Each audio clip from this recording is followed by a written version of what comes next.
Perfecto, vamos a ir a la enseñanza de hoy. Hay tres cosas, yo le decía, hay tres cosas sin las cuales es imposible vivir una vida en Cristo, que es la sangre, vimos hace 8 días atrás. La sangre es la llave, es la puerta, es el precio que Jesús pagó por nosotros. Hoy vamos a ver la fe y en 8 días vamos a ver el fruto, la sangre, la fe y el fruto. La sangre es lo que Él hizo por nosotros. La fe no viene de nosotros. La fe viene también de Él, es fruto del Espíritu Santo y también es don del Espíritu de Dios. Y la fe, dice la Escritura, viene por el oír y el oír la palabra de Dios. O sea que la fe va creciendo en esa medida en que yo me acerco a Él, que mi corazón se despierta para buscarle, para anhelarle, y en la medida en que yo digiero su palabra, la palabra es alimento, la palabra es pan. En la medida en que yo digiero la palabra y la hago mía, mi fe se fortalece. Es increíble, mi fe se fortalece, mi manera de pensar cambia, mi forma de enfrentar la vida cambia, aún en los momentos más complicados. Entonces, esa fe fortalecida, esa fe va a ser la respuesta a ese sacrificio. Él abrió esa puerta, rompió el velo. El velo, dice la Escritura, que había un velo que separaba el lugar santísimo, tanto en el tabernáculo como después en el templo, tanto en el de Salomón como en el segundo templo o el templo de Herodes. Y había un velo entre el lugar santísimo o el Sanctum Sanctorum, donde solo entraba un día al año el sumo sacerdote, el día del Yom Kippur o del absoluto perdón. Una vez al año se ofrecía el cordero sin mancha y sin defecto, preparado para esa fiesta de manera especial. Y el sacerdote tomaba la sangre de ese cordero, que todo esto es señal de lo que Jesús habría de ser.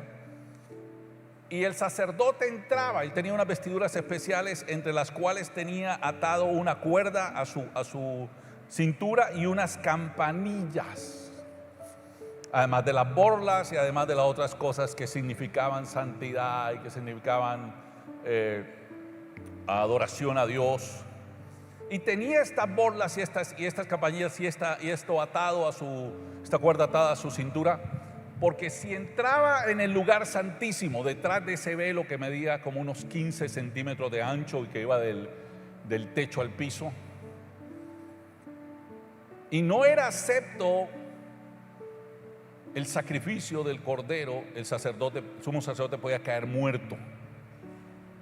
Y el que entrara a la presencia de Dios, porque ahí estaba el arca del pacto, por lo menos en el primer templo estuvo el arca del pacto, el arca que había hecho Moisés por orden del Señor, con la cual Dios le abrió la puerta y venció enemigos y le llevó a conquistar la tierra prometida hasta los tiempos de los jueces, hasta el tiempo de Samuel, donde arranca Samuel, antes de los jueces, donde están los primeros reyes, donde están los sacerdotes aún, donde están aún en el antiguo pacto. Y son los jueces, sí, exactamente, porque Samuel es el último de los jueces y el primero que ordena al primero de los reyes, que es Saúl, y después vendría incluso el segundo, que es David. Pero como quiera sea, si se entraba a la presencia de Dios de manera indigna e impura, ¡pum!, caía muerta la persona, así como un rayo. Entonces los que estaban afuera escuchaban las campanillas, escuchaban eso como si se hubiera caído la vajilla en la casa. Y no había forma de entrar por él, sino que de la cuerda que tenía amarrada lo iban jalando y lo pasaban por debajo de eso y decían: señores, este año no hubo no, las cosechas nos van a ir mal, las cosas van a salir mal. No fue aceptada la ofrenda por el pecado del pueblo. Esto era el antiguo pacto. Todo eso era símbolo del nuevo pacto, de la sangre de Jesús, la cual al derramar por nosotros nos hizo aceptos en el amado. ¿Nos hizo qué? Entonces, en otras palabras, se lo voy a decir muy sencillo. Más o menos, allá cayó el sumo sacerdote. Hay que buscarle la cuerda para jalarlo. O por lo menos el sumo sacerdito. Había como un gordito por allá, pero no, eso era un chiste malo. Pero bueno, volvamos acá. Vea pues, efectos especiales y todo, así me gusta a mí. El hecho es que cuando Jesús toma nuestro lugar en la cruz, lo que hace es eso, entra detrás del velo, esto es decir, a la tumba misma. Y su sangre preciosa, cuando llega, y lo escribe Apocalipsis capítulo 5. Después de esto, después de hablarle del fruto, voy a hablarle de Apocalipsis 5. Prepárese, en 15 días, con la ayuda del Señor, hablamos de Apocalipsis 5, que es el trono de Dios, que son los seres innumerables alrededor del trono de Él, que cantan de día y de noche, santo, santo, santo. Los querubines, toda esa majestuosidad. La Biblia nos habla, no hay ningún libro de religión en la tierra que nos hable tanto del cielo como la Escritura, desde el Antiguo hasta el Nuevo Testamento, que nos revela los seres angelicales, que nos revela lo poderosos que son, que nos revela la certeza que son. Y cuando uno se acerca a Apocalipsis, en Apocalipsis Juan lo va a describir en primera persona, porque en Apocalipsis Juan es invitado al cielo. En el capítulo 4 se abre una puerta en el cielo, y aquel que me hablaba dijo: ven, sube, y yo subí y entré en ese lugar. Y el 5 nos describe la sala del rey, sentado en ese lugar, cosa que había visto Isaías antes, ¿se acuerdan? En el templo, tuvo una visión.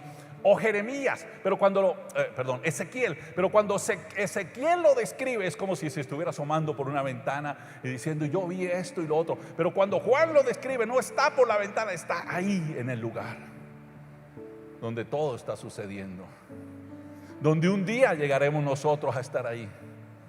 Pero como si eso ya pasó, no, el Señor no le juega el tiempo nuestro. Nosotros somos cronos, Él es eternos. Para Él es lo mismo ayer, hoy o mañana. Él no tiene lunes o martes. Para Él es el mismo día hoy, el día en que naciste, el día en que fuiste concebido, el día de hoy o el día en que morirás. Está todo en su presencia. Para Él tu problema y su solución están en su presencia. Por eso delante de Él no hay problemas, y delante de Él todo es posible. Denle ese aplauso al Señor de todo corazón. Por eso podemos confiar en Él, porque Él no está parado al lado nuestro viendo el problema con nosotros diciendo: hey, ¿qué vamos a hacer? No, yo no sé, ¿y vos? No, Él ya tiene la solución. Esto ya pasó al otro lado. Y por eso la Biblia se permite mostrarnos cosas de antes, para decir: venga, deje de afanarse. Usted viva cada día su propio afán, pero sepa que hay uno que ya lo tiene todo resuelto. Dígale, está al lado: vamos en las manos de aquel que ya lo tiene todo resuelto. Entonces alguien diría: ¿y por qué entonces no nos da la respuesta de una vez? Porque es como el profesor, ¿no? Usted va a aprender una materia, a aprender diferentes cosas, y el profesor le hace un examen y dice: ¿y por qué este profesor tan malo no nos da la respuesta de una vez? ¿Por qué cree? Porque no aprenderíamos, porque no moldearíamos. Pero en este proceso estamos siendo moldeados nuestro carácter, estamos desarrollando paciencia. ¿Estamos desarrollando qué? Paciencia, uno de esos frutos maravillosos del Espíritu Santo que se desarrolla viviéndolo, que no hay forma que venga de otra manera, enfrentando la situación. La fe es igual, ¿sí? El amor es igual. Todo eso que es el fruto, ciertamente es por el poder del Espíritu Santo, pero se va dando en la vida de esa persona que es ejercitada en las situaciones de la vida, y de la mano del Señor entonces empieza a brotar ese fruto.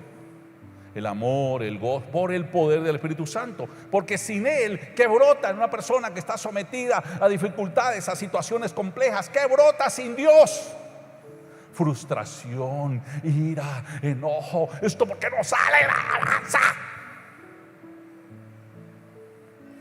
Veía un video de una muchachita que me puso a orar. Yo no sé hace cuántos años pasáis, si la muchachita ya es muchachita o es viejita o como, no sé.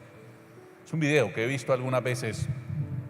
Su cara de pronto en los memes, pero me vi identificada con ella, porque el policía se le acerca y le dice que si ella está bien, y ella está así respirando. Ha tenido un accidente, eso es lo que yo logro entender. Y de pronto le dice en inglés, está así: he didn't walk, it's right. Una cosa así. Tuve que escucharla. Dice: no puso su luz de cruce. O sea, a alguien se le atravesó y no puso luz de cruz. Y dice, sí, pero quiere que le llame una ambulancia. Y ella vuelve y dice, póngale una multa. Y esa es la condición en que nos cerramos sin el Señor. Es una condición normal. No digo que no, pero no nos debemos quedar ahí. Dígale a este lado, no nos debemos quedar ahí. Porque cuando viene la frustración, vienen esas cosas. ¿Y por qué hizo eso? Ahí está el trabajar del Espíritu Santo. Ojalá fuera un chasquido de dedos, fuera como frotar la lámpara, ¡fum! Sale el genio. ¿Qué quieres? No quiero dejar el mal genio, quiero tener paciencia, Dígale a este lado, ya tiene el Espíritu Santo, no necesita un genio. Ahora, necesita vivirlo. ¿Necesita qué? Pero de la mano del Señor. Cuando somos... Y esto es algo importante que nosotros debemos entender, porque cuando estamos entonces en el proceso en las manos de Dios, cosas Dios está haciendo en nosotros. Él nos está moldeando. Y por eso la Escritura dice, el apóstol Pablo en la carta a los Filipenses capítulo 1 versículo 6 dice, persuadido estoy de esto, aquel que empezó la buena obra en vosotros será fiel en completarla. Dele un cosito al que está al lado, dígale, el que empezó la buena obra será fiel en completarla, no la va a dejar abandonada. Y esa es la buena obra, la que va transformando nuestro corazón, la que va moldando nuestra vida, la que nos va cambiando a tal punto que después produzcamos ese fruto en nosotros. Por su presencia en nosotros, pero es una presencia que cambia, que edifica. Así que cada vez que peleamos nosotros y se nos sale ese ¿por qué? Usted está en la carne y no en el Espíritu. Es tiempo de reposar y de volver a Él y hablar con Él y pedirle a Él que te revele, que te muestre. Hay momentos, yo lo hablaba el otro día, hay momentos en los cuales el Señor te lleva a entender por qué reaccionas como reaccionas ante situaciones. Y yo les conté que siendo muchacho, una situación que pasó con mi papá de un malentendido, pero yo era muy niño, entonces me quedó marcado a mí y yo tomé un pacto interno. Nunca más me vuelvo a dejar ofender, una cosa así. Maltratar, ¿no? Un tema de injusticia. Pero tuve que ir en oración, el Espíritu Santo me lo reveló y pude perdonar, pude desatarme de eso.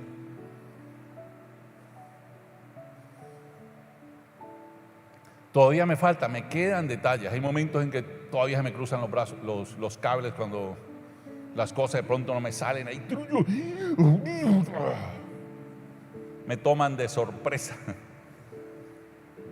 Pero cada vez más el Señor avanza en la vida de uno y lo importante es eso. Así que por el Espíritu Santo, el fruto que produciremos está ahí en Gálatas capítulo 5, versículo 22 en adelante. El fruto del Espíritu Santo es amor, y nuestro norte debería estar, dentro de 8 días vamos a verlo, pero es amor, gozo, paz, paciencia, benignidad, bondad, fe o fidelidad, mansedumbre y dominio propio o autogobierno. Allá vamos a llegar de la mano del Señor, pero para llegar allá es necesario pues tener la fe, creerle a Dios. Dígale, está al lado, cree en Dios. Créale a Dios, no solo crea en Dios, sino créale a Dios.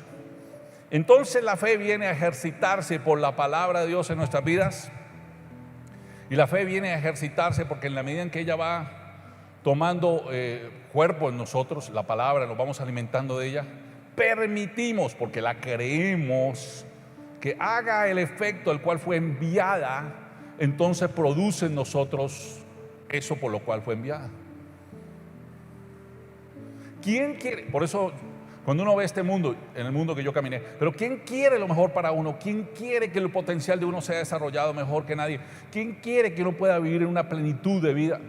No hay otro como Dios. Dígale, su papá Dios quiere lo mejor para usted. Por encima de lo que sea. Y eso es lo que el mundo a veces no entiende. Entonces pelea con Dios que porque hace esto, pero no entiende que Él quiere lo mejor. Y no lo entiende porque no tenemos la capacidad en nuestra mente. Pero en el poder de Dios, cuando permitimos que Él lo haga, vamos comprendiendo, Él quiere lo mejor para mí. Y la pregunta es muy fácil: ¿quién quiere vivir una vida plena? ¿Quién quiere vivir una vida plena? Con paz, con gozo, con alegría. ¿Quién quiere vivir una vida aburridora, que le vaya mal en todo? No, de pronto nos falta que tenga aquí deseos. Nadie quiere eso, pero terminamos metidos en eso. Es parte de la vida, sí, pero Él tiene la solución que nadie tiene. Y vamos a verlo a través de la fe.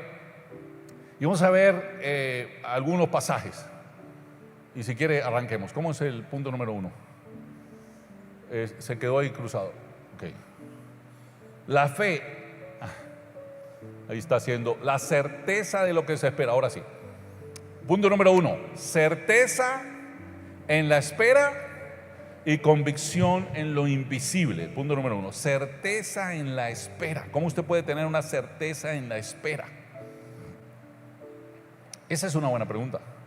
¿Cómo puedo tener certeza en la espera?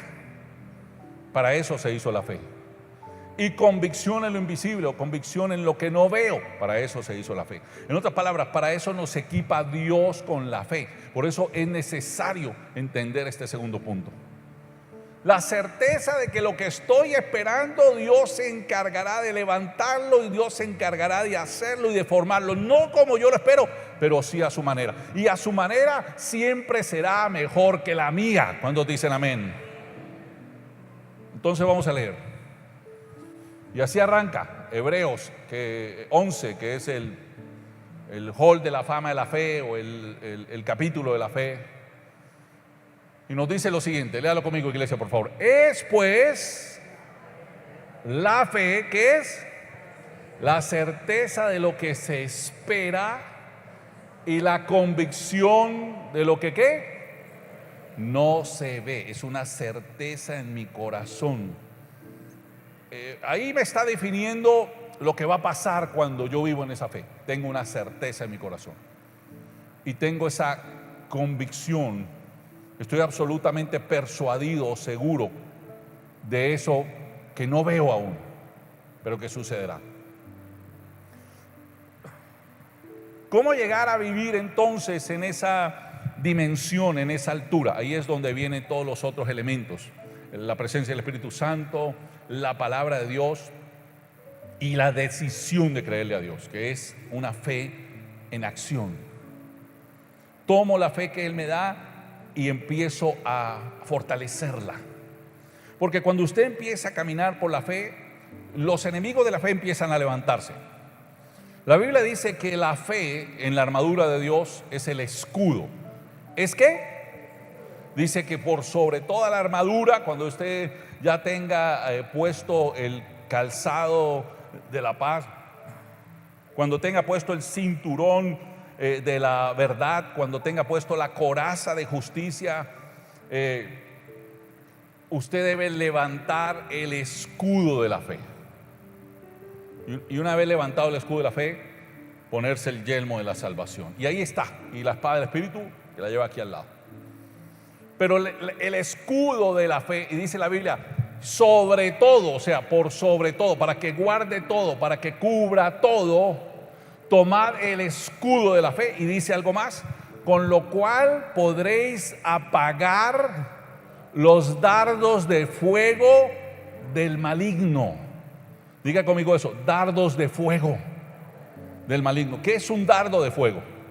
Digamos, es como una flecha, ¿cierto? O como una cerbatana, te tiran el dardo.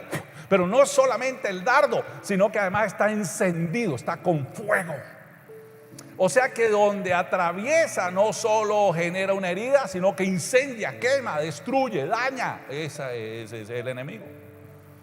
Entonces, cuando nos paramos por la fe, porque cuando nos decidimos vivir por la fe, ¡brum!, llegan las dudas. De una vez llegan los espíritus de dudas y de mentira. No, eso no, pero es que has creído, pero ¿dónde está esperando?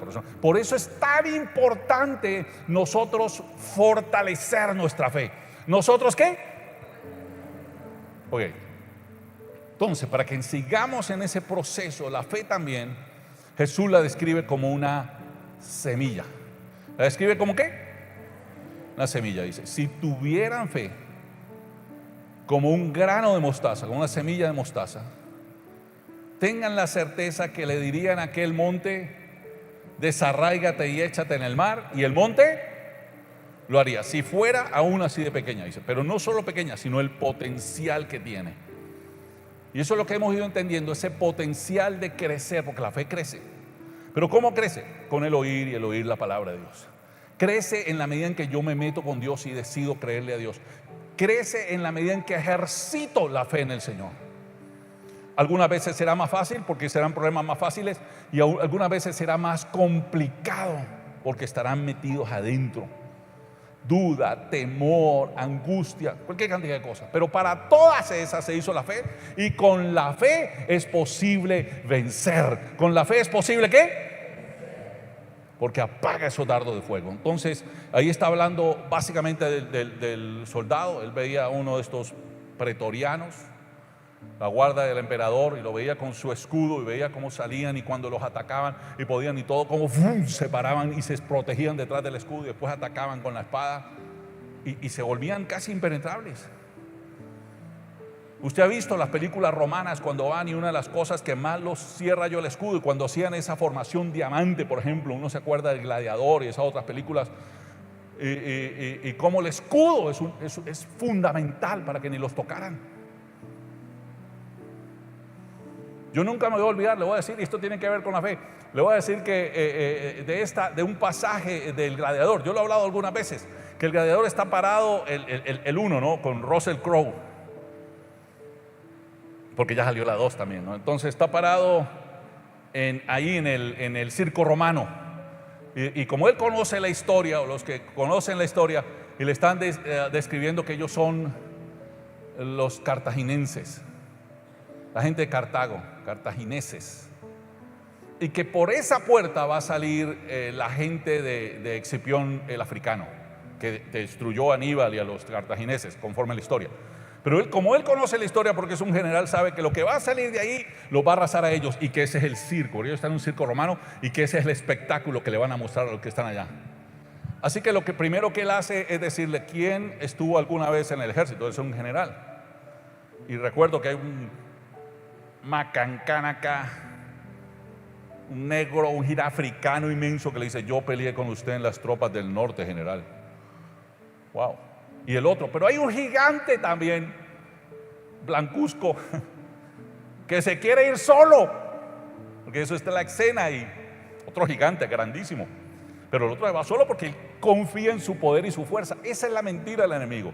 No, vos podés solo. Denle un cosito al que está al lado, diga: la vida no se hizo para vivirla solo, ni la iglesia, ni caminar con el Señor. Ciertamente crecemos en nuestra fe y oramos en lo individual, pero se hizo para construir lazos. ¿Se hizo para construir qué? Porque somos invencibles unidos. Y así que ahí está la escena. En esa escena que deberíamos proyectarla un día y sacarle sus enseñanzas. Al final estos se unen y forman formación no sé qué, formación no sé cuánta, y logran quitar esos escudos, y logran y vencen a esa gente. Tanto que el emperador, que era un tipo terrible, voltea y dice: ve, vení. Y la historia no era al revés. No ganaban los romanos. ¿Cómo es posible que? Porque se organizó. Y ese escudo, y esa es la fe. Usted tiene que entender: Dios me dio, diga eso conmigo, cierra los ojos, diga: Dios me dio un escudo para defenderme de los ataques de Satanás, de los dardos de fuego del maligno. Estoy protegido por la fe. ¿Cuántos dicen amén a eso? Denle ese aplauso al Señor, vamos, de todo corazón. Por eso es tan importante, y por eso no podemos vivir en esa relación con Dios si no hay fe. La sangre ya nos dio a nosotros la victoria. Ahora por la fe nos paramos frente al adversario y frente a las dificultades, porque nos toca a nosotros entrar a la guerra. Nos toca, es nuestra guerra. Pero no vamos solos ni desarmados. Entonces sigamos. La certeza de lo que espera, la convicción de lo que no se ve. Por ella alcanzaron buen testimonio los antiguos. Sí, por ella vemos grandes cosas que hicieron. Y este capítulo se lo recomiendo, léalo en su casa si no lo ha hecho, o recuérdelo, repáselo, cómo lo va a contar de todas las cosas maravillosas que pasaron. Sigamos. ¿Qué más dice? La palabra creadora. Y nos va a hablar aquí de la palabra creadora, la palabra de Dios. ¿Cómo dice? Léalo conmigo, 1, 2 y 3. Por la fe entendemos. ¿Por la fe qué? Entendemos haber sido ¿Constituido qué? El universo. ¿Por qué? Por la palabra de Dios. Y aquí nos va a dar una explicación. De modo que lo que se ve fue hecho ¿de qué? De lo que no se veía. Sigamos. Por la palabra de Dios. No, ahí dice. No. De modo que lo que se ve fue hecho de lo que no se veía por la palabra de Dios. Creo que ahí está. ¿Cómo dice ahí el versículo completo? 1:6. Oiga, pero usted se cree un adolescente, ¿o qué es esta letra? Dice, versículo 2, versículo 3. Por la fe entendemos haber sido hecho constituido el universo por la palabra de Dios, de modo que lo que se ve fue hecho ¿de qué? De lo que no se veía. No, sí, está completo, discúlpeme. Pues la risa. Desde las pantallas se burlan del pastor. No, eso ya hay un irrespeto serio. No, pero está bien. Pero aquí lo está diciendo. ¿Qué creó lo que vemos? Respóndame con lo que está en la pantalla, iglesia. ¿Qué creó lo que vemos? ¿Qué dice allá enfrente? Por favor, leamos. Por la fe, es que a veces nos es difícil comprender, ¿cierto? Pero entonces volvamos a leer. Por la fe entendemos. ¿Qué es entender? Comprender, saber, conocer, haber sido constituido el universo. ¿Por qué cosa? Así que lo que ahora vemos, voltea al que está al lado, usted, yo, esta tierra, este edificio incluso, ¿fue hecho de qué? ¿De dónde fue hecho? De lo que no se veía. O sea que hay una realidad espiritual, no la vemos con nuestros sentidos, pero existe. Y Dios lo que hizo fue llamar de eso que no se ve a la existencia. Él tiene ese poder, no lo tenemos nosotros, lo tiene Él. Pero nosotros con lo que está hecho por el poder de Él podemos co-crear con Él de lo que ya está hecho. Y entender cómo Dios puede, por la fe, llevarnos a vivir en ese nuevo tiempo. Ok, entonces ahí tendríamos que volvernos a Génesis. ¿Se acuerda cuando Génesis nos dice, cómo nos dice? En el principio la tierra estaba ¿qué? Desordenada y vacía. ¿Y el espíritu qué? Se movía sobre la faz de la agua. Entonces dijo Dios. ¿Entonces qué? ¿Qué dijo Dios? Hágase la luz. ¿Qué dijo Dios? Por la palabra de Dios la luz, no había solo tinieblas, pero por la palabra de Dios hágase la luz. Y la luz fue hecha. Y después, ¿qué dijo Dios? Sepárense las aguas y haya tierra seca. No había, hubo. Y la tierra seca y las aguas y la tierra seca de árbol y semilla conforme su especie, y crezca y se reproduzca. Hay que volver a Génesis capítulo 1, capítulo 2. Y los mares den los peces, y los cielos den las aves, y todo se fue formando conforme lo decía. Y lo dice aquí después Hebreos, allá en Génesis, y casi al final de la escritura, Hebreos viene y nos dice: todo esto, acuérdate de Génesis, fue hecho porque Él lo habló y se constituyó. ¿Y por qué está haciendo esto? Porque cuando usted y yo lo leemos, nuestra fe se fortalece, que no tenemos un Dios que está a la loca sin saber. Él tiene un plan, y así como dijo que se hiciera y fue hecho, así Dios puede hacerlo ahora en tu vida y será hecho. Cuando te dicen amén, sanidad, milagro, restauración, lo que Dios tenga. Y está nuestra fe, entrar en esa certeza de Dios. Oramos porque le creemos a Él. Pero un Dios que puede crearlo todo, o recrearlo, o volverlo a hacer, puede sanar un cuerpo. Y hemos visto las sanidades y los milagros, y tenemos testimonios. Y hay cosas incluso más poderosas que ocurren. Y ahí es donde nuestra fe empieza a ser retada. Y está bien.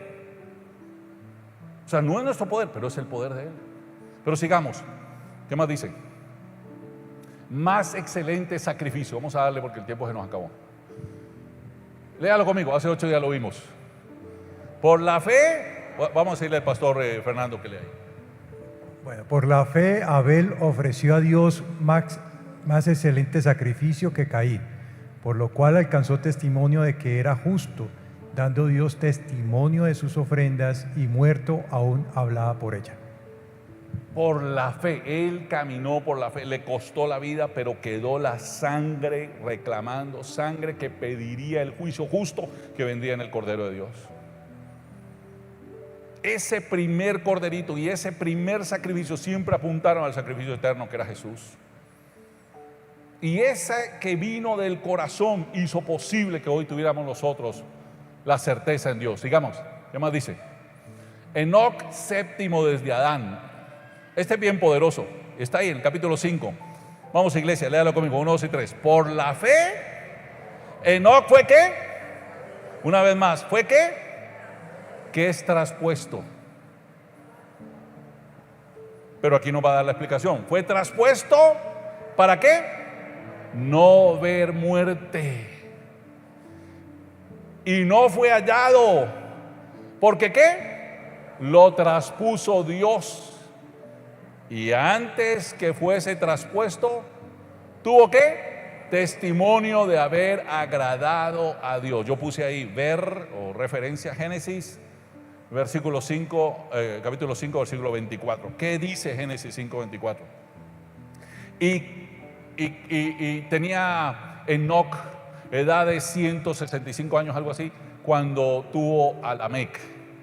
Enoc termina siendo el bisabuelo de Noé, pero tuvo a Lamec y vivió Enoc. Todos en aquella época, acuérdense, vivían 600, 700, 900. El que más vivió, Adán vivió 936, el que más vivió fue Matusalén, que vivió 969, 969 años. Dice que por eso más viejo que Matusalén y que vivió casi 1000 años, sí, casi 1969. Enoc solo vivió tras 300, o sea que era un muchachito para esas edades. Se vivió solo 300, pero no vio muerte porque Dios se lo llevó. Caminó de tal manera con Dios que Dios un día pasó por él y dijo: no necesitas morir porque ya está listo, te voy a llevar así como estás. Y se lo llevó el Señor.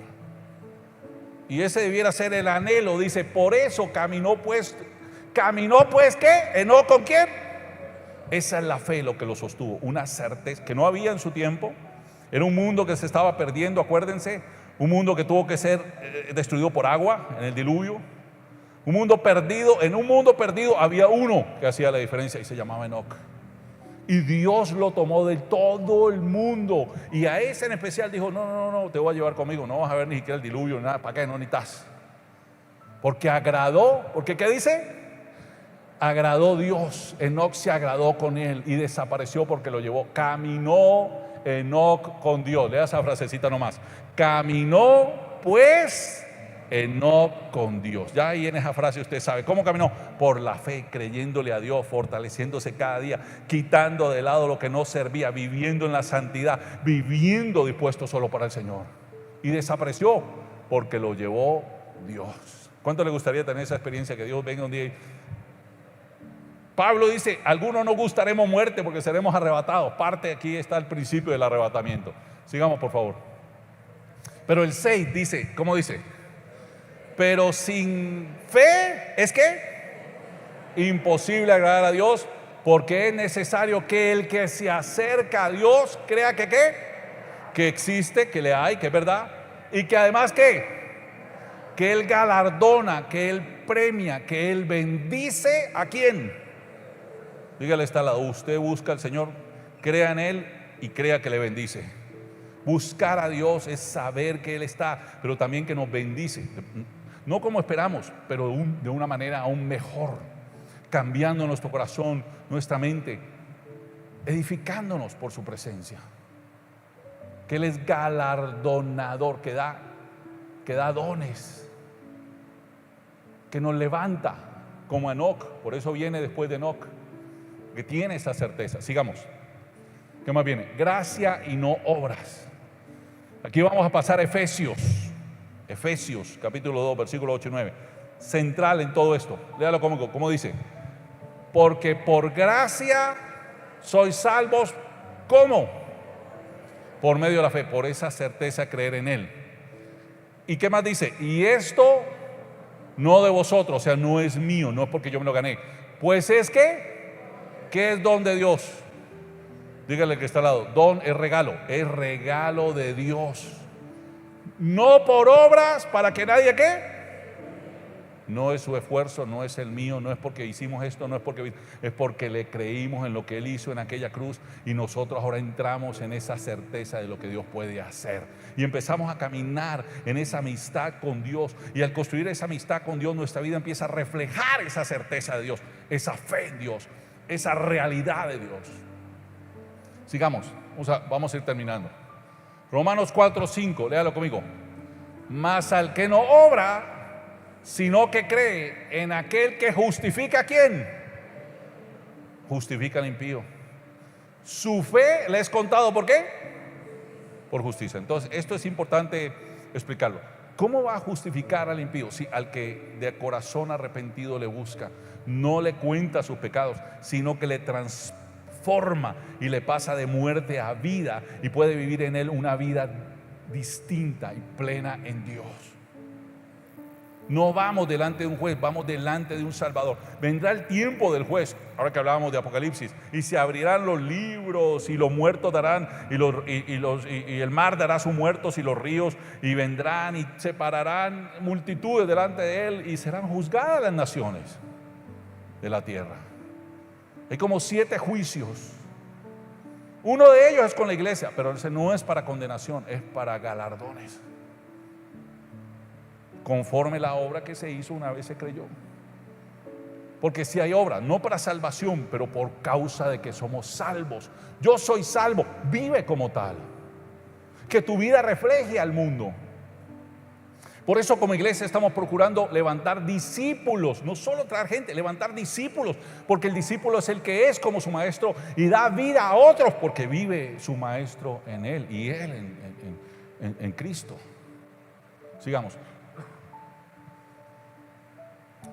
Mire, la salvación no depende pues de lo que yo haga, depende enteramente de lo que Él hizo en la cruz y el hecho de haberle recibido como mi Señor y Salvador. Pero si al ser salvo no hago conforme al Señor, ¿estoy qué? Pecando, porque la fe sin obras es ¿qué? Dice Santiago, eso dice Santiago. O sea que una cosa complementa a la otra. Yo creo, pero vivo conforme a lo que creo, entonces vivo en esa plenitud de Dios. O si no, no hay nada. Sigamos, por favor. Justificados por la fe. Vamos a darle, ya vamos a terminar. Romanos 5:1. 1, 2 y 3, iglesia, animadamente. Justificados pues por la fe, tenemos paz para con Dios por medio de nuestro Señor. ¿Qué es justificado? Fui encontrado libre de condena. Mi juicio fue pagado en su sacrificio. Y cuando se vino delante de Él, y así que cuando nos presentamos delante de Dios y Él nos ve a nosotros, Él nos ve pecadores, es imposible que nos pueda recibir, pero es como si el Señor usara unas gafas, un filtro que es la sangre del Cordero, y cuando la sangre del Cordero lo pone, nos ve a nosotros y nos ve como el Cordero. Entonces ya no ve en nuestra condición de pecador, sino que nos ve con ese sacrificio, con ese amor del Hijo, y dice: mis hijos amados, porque es a causa de Jesucristo. Sigamos. John Peyton, misionero a las Nuevas Hébridas, lo que se llama hoy como Vanuatu. Cuando llegó John Peyton, ya había llegado antes John Giggs y otros. Pero cuando él llegó en ese lugar, él era un hombre muy, muy dedicado, y empezó a traducir a ese idioma de ellos la Biblia. Y dice: buscando la palabra fe, no encontraba qué palabra, pero un día vio un hombre reclinado del todo sobre un mueble y le preguntó: ¿qué haces? Y este le dijo, ¿qué le dijo? Estoy reclinando mi peso en este mueble. Y supo que tenía su palabra para traducir fe, y así tradujo Juan 3:16 y por ahí. Miren lo que dice, léalo conmigo. Porque de tal manera amó Dios al mundo que ha dado su Hijo unigénito, para que todo aquel que en Él recline todo su peso, no se pierda, mas tenga ¿qué? Vida eterna. Y aún allá en el 18, el que en Él reclina todo su peso, léalo conmigo por favor, no es condenado. Pero el que no reclina en Él todo su peso, ya ha sido ¿qué? Condenado, porque no ha reclinado todo su peso en el nombre del unigénito Hijo de Dios. Así a veces es más fácil entenderlo. Todo tu peso, todo lo que eres, todo en Cristo. No un pedazo, no lo que me conviene, no lo que yo, porque a veces la palabra fe se nos queda lejos. No, él vio un hombre acostado y no encontraba la palabra. ¿Y qué está? No, esa es la palabra. Ahí, así como este mueble te puede sostener que no te caes, como ese asiento te sostiene y no te caes, así debe ser en Cristo. Espero en Él únicamente. Pero no esperamos de manera vana, nos diría el apóstol Pablo, porque ciertamente Él murió, pero también resucitó, y por el poder de la resurrección nosotros tenemos vida eterna en Cristo Jesús. Cuando dicen amén, denle ese aplauso al Rey de Reyes. Así que no es un tema solo de fe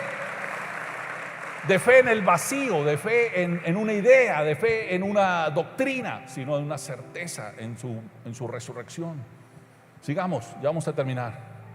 Conclusión, ese es el punto último. La fe, léalo conmigo iglesia por favor, la fe implica que yo recibo y hago algo al respecto de lo que he recibido del Señor. Hoy te pido, o yo como pastor, que reclines todo tu peso en Jesucristo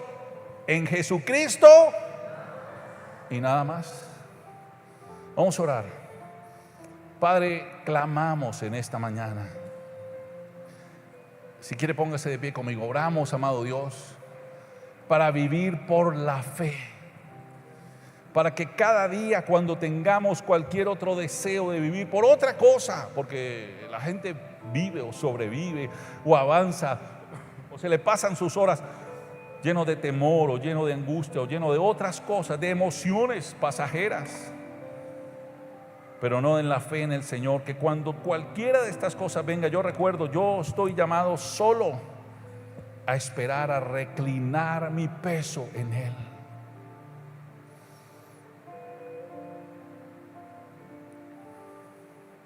¿Cómo sé que no estoy reclinando mi peso en Él? Porque hay esas ciertas cosas que se han quedado por ahí.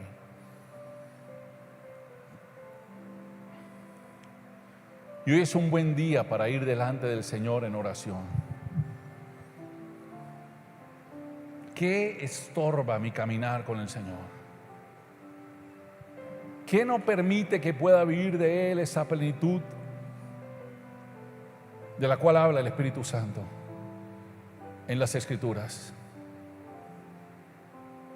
¿Qué evita que yo no pueda disfrutar de esa paz del Señor en mi corazón?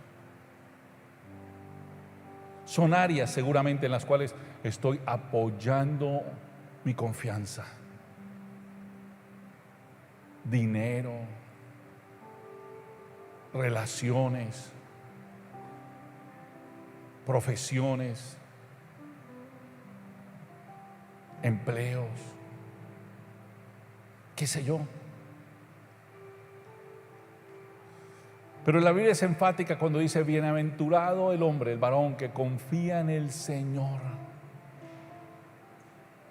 que pone el brazo del Señor como su fortaleza, porque será árbol plantado junto a las corrientes de las aguas, que su hoja no cae y aunque venga el verano dará fruto. Eso está ahí en el libro de Jeremías, capítulo 5, pero también dice antes de eso: maldito el hombre que confía en el hombre, y es real, que pone brazo de carne por su sustento. Será como un pequeñito árbol que se llama la retama en el desierto, que a duras penas medio trata de crecer en medio del esfuerzo. No fuimos llamados a eso. La Biblia dice que nosotros somos plantío de Dios, árboles de Jehová. No nos contentemos con menos. Pero pastor, usted no conoce. Yo no, pero Él sí. Llévale tus cargas, reclina todo tu peso solo en Él y en nadie más. Pero tengo eso, pues lleva ese parte de tu peso, llévalo ahí, reclínalo en Él. Hoy te lo entrego, Dios, Señor. Te entrego vida, te entrego negocios, te entrego norte, sueños, lo pongo en tus manos. Si son tuyos, tú los sacas al otro lado. Y si no, pues tú los quitas, Dios, y estará bien con mi alma. Duro, claro, pero poderoso absolutamente. No será fácil, pero es glorioso. Hoy lo pongo en tus manos, que nada me robe el poder vivir con la certeza y la esperanza puesta solo en ti, Señor. Dígale eso ahí en su corazón. No quiero que nada estorbe esa certeza tuya en mi corazón. Nada. Porque yo fui llamado por ti, porque así como hiciste el universo de lo que no se veía, así me ha levantado ahora. Y dice la Escritura que has planeado las mejores obras de antemano, incluso antes que la creación del mundo. Las preparaste para que yo pudiera andar en ellas. Si no camino en ellas, la pregunta es ¿por qué? Ahí voy en oración. ¿Qué estoy dejando por fuera? Y no estoy reclinando. ¿En qué me estoy apoyando además de ti? Porque en eso que me esté apoyando es una caña cascada, es un mueble con comején, es una cosa que se cae. Diga esto conmigo: no me dejaré robar la fe, ni la esperanza, ni la certeza en Dios. Daré la pelea todos los días para que mi corazón esté solamente confiado en Él, por encima de todo lo que veo. Él hará. Y cuando recojamos las cuentas, veremos la poderosa mano de Dios sobre mi vida en todas las áreas. Hoy pues pongo todo mi ser en tus manos, creyendo en la certeza de que tú lo harás aún mejor, Señor. En el nombre de Jesús, amén y amén. Gracias, Señor, gracias, Señor, gracias, Señor.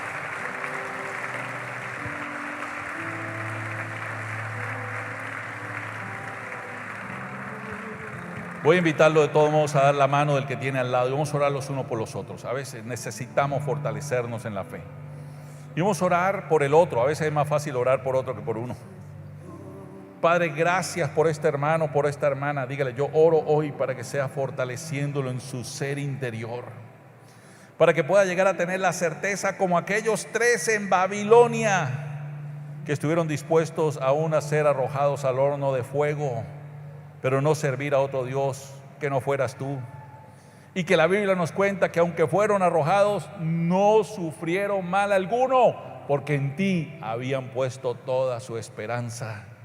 Que por el contrario, no solo los sostuviste, sino que estuviste con ellos en medio del fuego y los sacaste en victoria, de tal manera que cuando salieron, lo único que se había consumido eran los lazos con que los ataban, porque ni la ropa olía a humo. Así nos guardas y nos bendices, que esa sea la certeza de nuestra fe, Dios, cada día, Dios, la fe tuya en mí. Levante la mano de su hermano y dígale, Señor, fortalece la fe de tu hijo, de tu hija. Levántalos en el nombre de Jesús, buscándote cada día, hasta que todo su cuerpo, porque no es una cosa de chasquido de dedos, pero se puede lograr, hasta que todo su peso esté reclinado solamente en ti, y en ti solamente, Jesús. En tu precioso nombre oramos, amén y amén. Ahora sí, dale un aplauso al Señor por la vida de su hermano, de su hermana. Gracias, gracias, Señor.